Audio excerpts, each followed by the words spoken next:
मैं आ रहा था सोते हुए, तो मालिक ने मेरा शरीर छुड़ा दिया संत रामपाल जी महाराज ने, और उसको सतलोक लेके गए।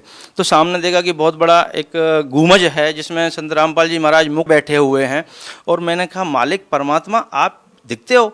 उन्होंने कहा, हाँ मैं दिखाई देता हूँ, छू के देखो। छू के देखा, परमात्मा ने बहुत सारी बातें मुझे बताई, मेरा फ्यूचर दिखाया, मेरा पास्ट दिखाया, बताया कि तुम लोग, तुम्हारा भाई तुम्हें समझा रहा है, तुम्हें समझ में नहीं आ रहा।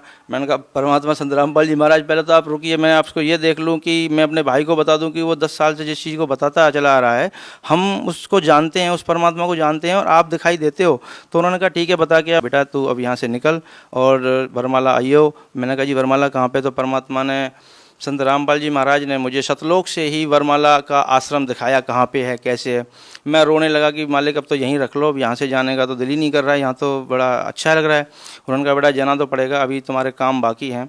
तो फिर मैंने कहा, गुरुदेव अगर आप तो सब कुछ कर सकते हैं, आप तो परमात्मा हो संत रामपाल जी महाराज, तो मेरी मोम को क्यों नहीं बचाया?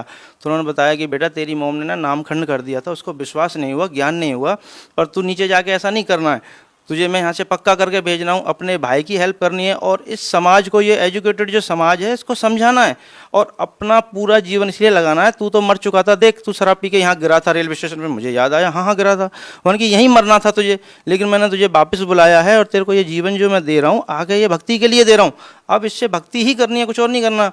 मैंने कहा, ठीक है जी, लेकिन मैं तो कब आ जाऊँगा जल्दी? वन कहा, बेटा मैं नीचे तुम्हारे साथ ही रहता हूँ, मैं पृथ्वी पे बैठा हूँ, तू जाएगा, मुझे मिलेगा, तो मुझे देखेगा कि तुझे कोई दिक्कत ही नहीं आएगी। मैंने कहा, ठीक है जी, अब तो परमात्मा मुझे फिर जाने दो।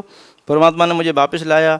मैं अपनी माँ के 12-13 जितने भी करने थे वो किए। जैसे ही माँ के 12 बजे मैं वहाँ से निकल लिया। सतलोक आश्रम वरवाला के लिए जब मैं निकला, वरवाला के रेलवे स्टेशन पर पैर रखा तो लगा कि मैं परमात्मा की संत रामपाल जी महाराज शरण में आ गया। जैसे ही मैं लाइन लगा के गुरुजी के पास पहुंचा, तो मेरे से नाम दीक्षा देने से पहले भगत जी ने कहा कि भगत जी ये कुछ नियम है, इनको पढ़ लो। मैंने कहा, भगत जी कैसी बातें कर रहे हो आप?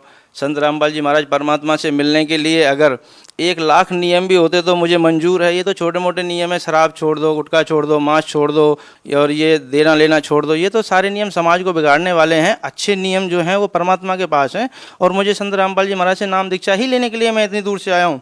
तो उन्होंने कहा, भगत जी अच्छी बात है, तो आप नाम दीक्षा लीजिए। जैसे ही मैंने नाम दीक्षा लिया, थोड़ी देर भंडारा किया, परमात्मा से मिला, तो परमात्मा वही परमात्मा जो सतलोक में बैठ के मुझे समझा रहा है, वो परमात्मा वहाँ ज़मीन पे घूम रहा है। संत रामपाल जी महाराज परमात्मा ज़मीन पे घूम रहे हैं।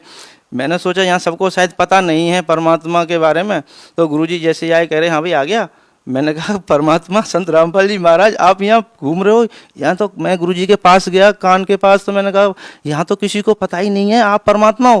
कह रहे, बेटा यहाँ तो कोई किसी को नहीं पता, लेकिन ज्ञान के द्वारा यहाँ सबको पता चलेगा बेटा, कोई बात नहीं। मैंने कहा, और अब तक पिछले जो मैं ज्ञान देख रहा था, तो आज से 600 वर्ष पहले, आज से जब कवि रूप में वहां धारणक रूप में रहा था, तो वो इन्होंने काल के दूत घुस गए, ये 12 पंथों में, इन्होंने उसमें कुछ परिवर्तन कर दिया अपने हिसाब से।